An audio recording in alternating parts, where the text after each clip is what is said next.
Assalomu alaykum ustozlar. Demak, bugun sizlar bilan juda ko'p foydalanib kelayotgan ChatGPTni xavfsizlik darajasida o'z e'tibor bermaydigan holatlarini ko'rsatib o'taman.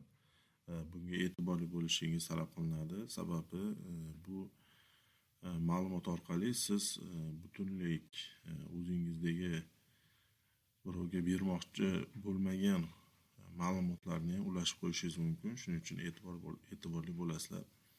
Albatta buni qanday amalga oshirasizlar? Siz deylik qaysidir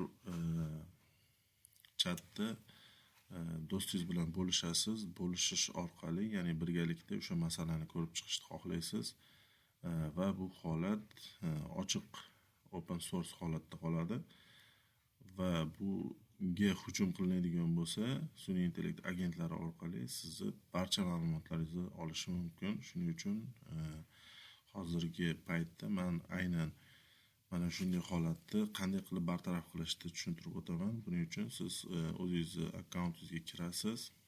Settingsda data controls, bu yerdan aynan siz qaysi linklarda ulashganligingizni ko'rasiz.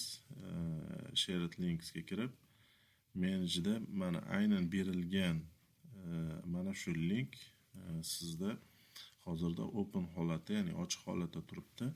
Buni siz nima qilishingiz kerak? Albatta o'chirib tashlashingiz kerak. Nega bunday qilishingiz kerak?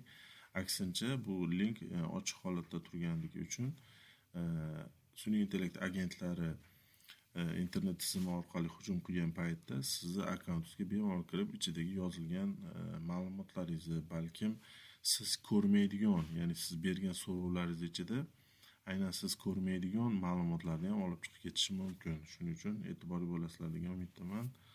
Rahmat, salomat bo'linglar.